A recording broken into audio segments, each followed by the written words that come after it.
आप लोग ऐसा किस आधार पर कह रहे हैं कि 2051 से 2011 तक इस देश के मुसलमानों की जो जनसंख्या बढ़ी, उसके अलावा बाहर से जो लाए गए मुसलमान या बसाए गए मुसलमान थे, उनकी वजह से डेमोग्राफी बदली। दूसरी बात कि 2014 से लेकर अब तक आप लोगों ने क्या किया है? क्या ऐसे मुसलमान जो हमारे देश में नहीं जन्मे, हमारे देश के नहीं है, यानी हिंदुस्तानी नहीं है, उनके खिलाफ आपने कोई एक्शन लिया है?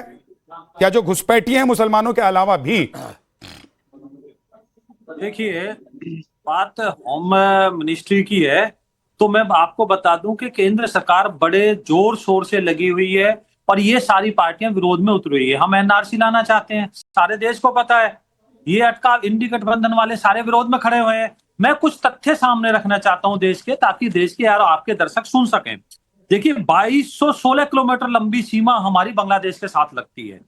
हमारी सरकार ने यशस्वी प्रधानमंत्री जी के नेतृत्व में 1653 किलोमीटर पे हमने बाढ़ लगा दी है और मात्र कितनी बची है? 563 किलोमीटर के आसपास, जिसमें से 112 किलोमीटर ऐसी है जिसमें नदी नाले ऊंचे नीचे पहाड़ पड़ते हैं, जिसमें नहीं लग सकती। 450 किलोमीटर वेस्ट बंगाल में ऐसी सीमा है जिसके ऊपर बंगाल सरकार, ममता दीदी की सरकार, वहां बाढ़ लगाने नहीं दे रही है। टीएमसी के कैडर वहां हुड़दंग, धार्मिक नारेबाजी और जमीन उपलब्ध नहीं करा रहे हैं, जिसके लिए 10 बार केंद्रीय गृह मंत्रालय से वहां रिमाइंडर सौंपे जा चुके हैं तथा 7 बार भारत सरकार के होम सेक्रेटरी वेस्ट बंगाल के चीफ सेक्रेटरी के साथ मीटिंग कर चुके हैं। तो ये दूसरा मैं बता दूं, आधार कार्ड जब घुसपैठिया बढ़ता है तो उनको एक शिनाख्त देने का कार्य कौन करती है? वेस्ट बंगाल सरकार। दक्षिणी परगना में उनको आधार उपलब्ध कराए जाते हैं। तो ये आंकड़े मैंने आपको बता दिया।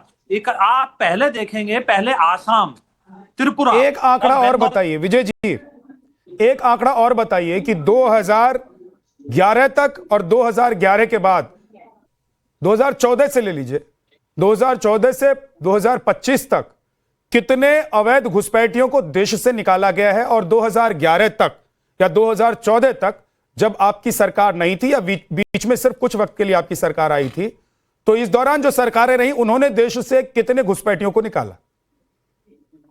देखिए, पहले बुनियादी सवाल यह खड़ा होता है कि घुसपैठिए घुसे कैसे। अगर हम घुसपैठियों को बाहर निकालेंगे, तीसरे दिन बड़ी तादाद में दोबारा आ जाएंगे। तो हम जो बीमारी की जड़ में काम करते हैं ताकि घुसपैठ बीमारी तो आ गई है विजय जी।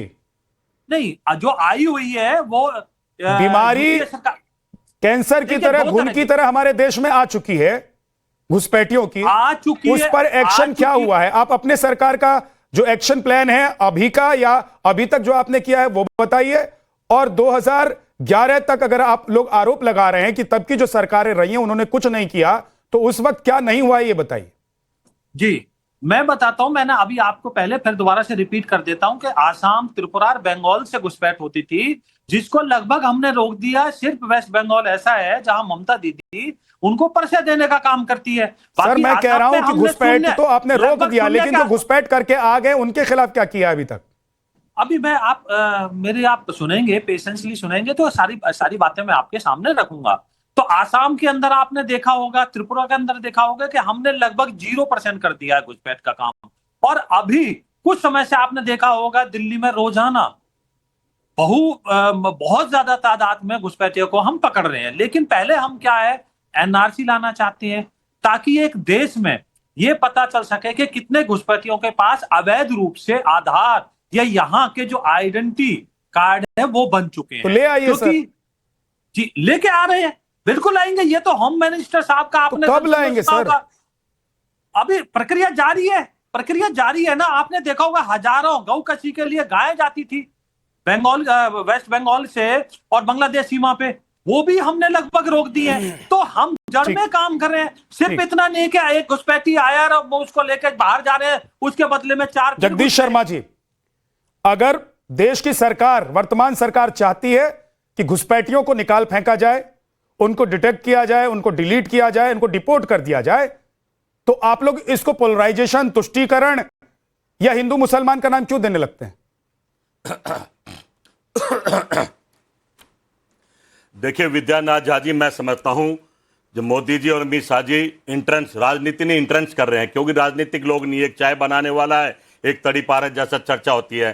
कहना क्या मैं समझता हूं ये चाय बनाने वाला देश का प्रधानमंत्री बन गया, इससे आप लोग आगे नहीं बढ़ पा रहे हैं। आपकी पार्टी में ऐसा नहीं होता होगा, लेकिन भाई देश में अगर दूसरी पार्टियां हैं जो डेमोक्रेटिक हैं, जो अपने सबसे निचले तबके के एक कार्यकर्ता को उठाकर देश के सर्वोच्च पद पर बिठा सकती है, तो सर आप लोग इस बात से क्यों परेशान हैं? आप ये बताइए कि हिंदू मुसलमान का कार्ड क्यों खेलने लग जाते हैं, जब देश में सरकार कहती है कि भाई एनआरसी कर लीजिए, जब देश की सरकार कहती है कि घुसपैठियों को निकालकर फेंकेंगे, तो आप लोग क्यों परेशान होने लग जाते हैं? हिंदू मुसलमान का नाम क्यों देने लग जाते हैं? जगदीश जी। विद्यानाथ झा जी, आपने बीजेपी के प्रवक्ता का भाषण झूठा झूठा खूब सुना है, हम सुनते रहे, बोले नहीं बीच में। आज ना टोका है मैंने उनको, एक सेकंड ही तो मैंने लिया था टोका है उनको और उनसे सवाल भी किया है। फिर मेरा काम मुझे मत समझाइए जगदीश जी, मेरा काम समझाने की जगह आप अपना काम अच्छे से करके जाइए। तालियां बजेंगी आपके लिए, आपकी पार्टी भी खुश होगी। बीच में मत बोलिए विजय जी, विजय जी बीच में मत बोलिए, विजय शर्मा जी बीच में मत बोलिए, जगदीश जी बोलिए। देखिए गृह मंत्री का काम है बॉर्डर को सील करना और रोकना, ये एहसान नहीं कर रहे हैं और रोकना चाहिए। और हम कब मना कर रहे हैं? अगर घुसपैठी है तो फेंको बाहर, अभी हम कब मना कर रहे हैं? आप हमारे पास आज ही फेंको। हम तो कह रहे हैं राहुल गांधी, कांग्रेस पार्टी सब कह रहे हैं इनको बाहर फेंको जो हमारे देश के नागरिक ही नहीं है, पर ये राजनीति करेंगे, कहते रहेंगे। चुनाव है ना, चुनाव बिहार में कहेंगे, बंगाल में भी कहेंगे। हम तो कह रहे हैं हम समर्थन में हैं, आप घुसपैठियों को बाहर फेंकिए। अजय राय क्यों कह रहे हैं कि प्रोपेगेंडा कर रहे हैं? अगर अमित शाह ने कहा है कि डिटेक्ट, डिलीट और डिपोर्ट, तो अजय राय क्यों कह रहे हैं कि प्रोपेगेंडा कर रहे हैं? भाई वो इसलिए कह रहे हैं पिछले कई सालों से इस मुद्दे पर राजनीति कर रहे हैं।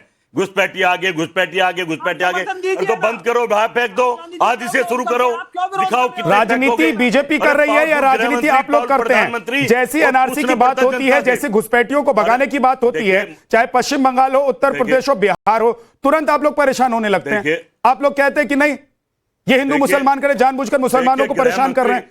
अगर देश में मुसलमान घुस आए तो मुसलमानों को ही निकाला जाएगा ना भाई, हिंदुओं को थोड़ा ना निकाला जाएगा। और अगर हिंदू घुस आए तो उनको भी निकाला जाएगा। गृह मंत्री, अब सुन तो लो भाई, सुनते भी तो नहीं।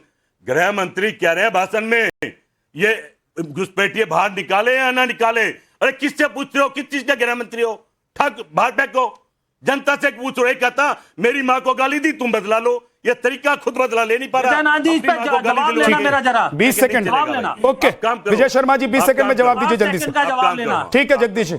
विजय जगदीश जी जरा अपडेट होकर आया करो।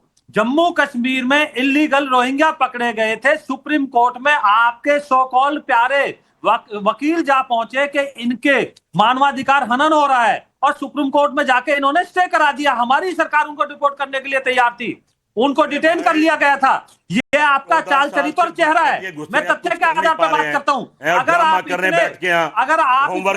तो बोलो एनआरसी का समर्थन करते हैं, कहिए राहुल गांधी जी से एनआरसी का समर्थन करते हैं, क्यों आप सुप्रीम कोर्ट धक्का पहुंच जाते हो? इनका मानवाधिकार आए हो, इनके अधिकारों का वो तुम्हारे में हिम्मत कीजिए। आप बताइए आप विरोध क्यों करते हो? आप समर्थन दीजिए, हम फेंकेंगे। हमारा चल रहा है, हर कदम हम उठाने जा रहे हैं, जो भी जरूरी होगा। अभी हम आपके भाई फेंक रहे हैं, दिल्ली में परसों ही पकड़े गए, परसों ही जिनको आपने अर्जी पहचान पत्र दिए थे उनको फेंक रहे हैं ना। हम डिटेन कर रहे हैं, वो दोबारा आ भी नहीं पाते हैं। आप अगर घुसपैठी आगे तो बाहर फेंकिए, साथ खड़े हो, बांग्लादेशियों के साथ खड़े हो, हमारे रोजगार ले रहे हैं। अगर देश के गृह मंत्री बाहर करने की बात राजनीति कर रहे हो, ठीक है जगदीश जी, आप लोगों ने अगर घुसपैठियों को बसाया अपनी सरकार के वक्त में, और आप कह रहे हैं कि फेंको बाहर, ये काम भी बीजेपी को ही करना है। जैसे 370 हटाना भी बीजेपी का काम था, अरे भाई आज घुसपैठियों को भगाना भी बीजेपी का ही काम है। अच्छी बात है, आप लोग ये मान रहे हैं कि बीजेपी ही करेगी देश में जो करेगी।